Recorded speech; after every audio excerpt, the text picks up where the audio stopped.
media? Well, media, anything that any politician or legislature says will not be known unless media reports it. So, to the extent that they report what the legislator says, then it helps.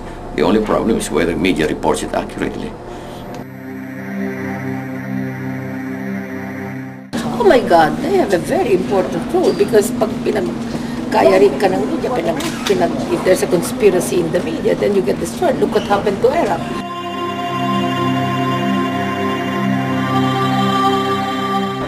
The media has a very important role to play in politics.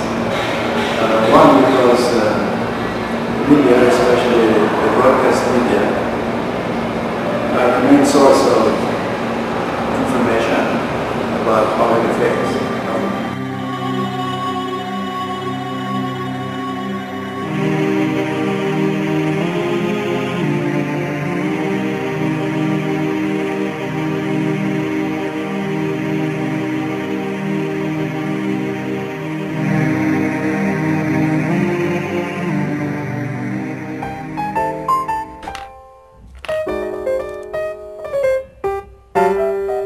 I remember the days of just keeping time, of hanging around in sleepy towns forever. Back roads empty for miles. In the everyday hustle and bustle of the Filipinos' lives, media, particularly television, has been a great part of it, be it morally, psychologically, socially, or politically. Television's power encompasses its capacity to create audiovisual images whose reach extends to the remotest, poverty-stricken barrios in the country, thus making television as the most convenient source of information. Survey says that 76% of our people learn about political news, public affairs news from television. 63% from radio, and only 32% from newspapers. So most of our people learn about what's happening in the government and politics through the broadcast media. This paved the way for television's access to the Filipino households, and the same also holds true for the images it presents. The Filipinos' fixation for movie and sports celebrities has been reinforced with the technological diffusion of television. Filipinos are now able to enjoy movies within the very comforts of their homes. Television as a business entity has already mastered the formula in achieving audience viewership. That is by showing the public's passion for the stars. A leading film scholar on the study of star or celebrity phenomena is Richard Dyers. Dyers viewed stars as symbols and star as social phenomenon. Dr. Roland Tolentino, a film expert from the University of the Philippines, explains this phenomenon. Long essays na phenomena. Ibig sabihin ng stars as symbols ay ito yung mga artista or sa present context natin ngayon ay mga news people na nagkaroon ng iconic status. Ibig sabihin may common identification yung mga tao sa klase ng kahulugan na dinidisseminate ng artist na ito o ng news person na ito. At the same time, ay precondition din naman ang reception sa kanila dahil sa matagal na panahon na nag-eksperimento ang media company sa kanila, yung production outfit, ay nakuha yung perfect fit kung saan pwedeng palaganapin sila. So si Ramon Revilla ay isang Caviteño, no, na nakilala sa pelikula bilang ordinary person hired na pwede mong i-hire to kill someone, isang mercenary. Pero ganun pa man, siya ay Robin Hood character. So wala siyang role na ipoportray na kung saan abusive siya, lalo na sa mahihirap na tao. Pwede siya maging abusado, pero sa mga police o sa mga corrupt government officials. No? I guess yung klase ng semi-feudal, semi-colonial na setup na meron tayo. Ibig sabihin yung economic base talaga nagdedetermine ng ganitong klaseng cultural superstructure natin. No?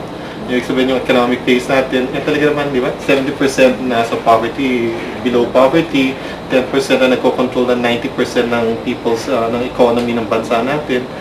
The power of television to produce media constructs makes celebrities as text that can actually be read and is therefore subject to interpretation.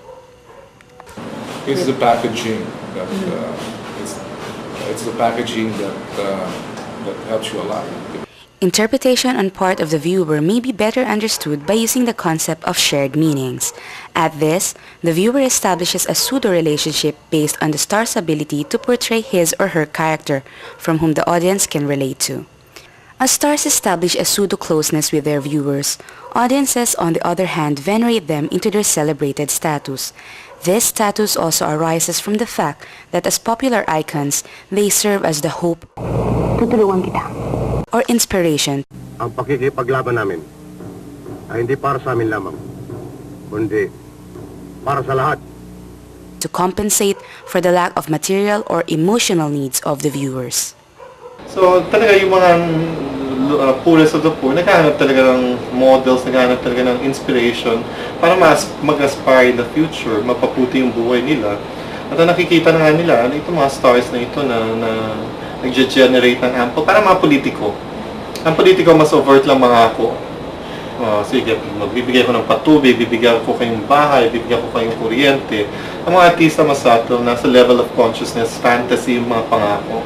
So si Sharon Cuneta, bibigyan ko kayo ng pag-asa. Bibigyan ko kayo ng kamalayan para ma-withstand nyo yung regular pain and anguish ng inyong regular na buhay.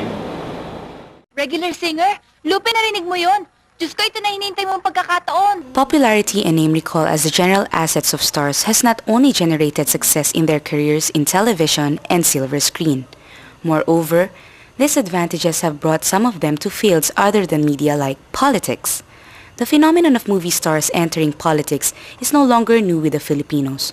Movie stars who have joined the roster of public servants began with Rogelio de la Rosa's stint to run for a seat in the Philippine Senate. From then on, we have come to know the likes of Ramon Revilla, Tito Soto, Joey Marquez, Vilma Santos, among others. The most controversial and having the greatest impact among all these celebrities is the career of deposed President Joseph Ejercito Estrada. The nation has been a witness to the steady rise of his career in entertainment business as Asyong Salonga until his shift into politics, championing the masses to the apex of political power, the presidency. Si Joseph Ejercito Estrada ay team na nanunumpa bilang Pangulo ng Republika ng Pilipinas.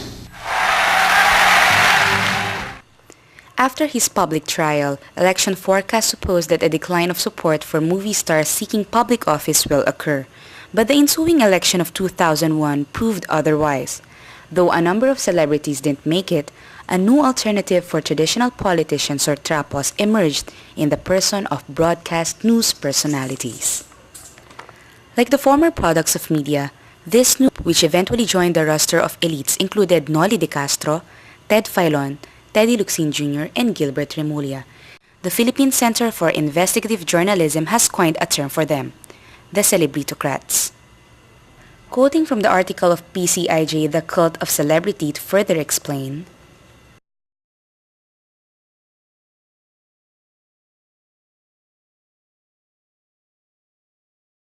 for the most part, showbiz and media personalities are perceived as the opposite of trapos. Most have neither track record nor political exposure to brag about. They conveniently evade the scrutiny of voters tired of corrupt and incompetent politicians. They reinvent themselves to suit the public in the same way performers create and act to please their audience.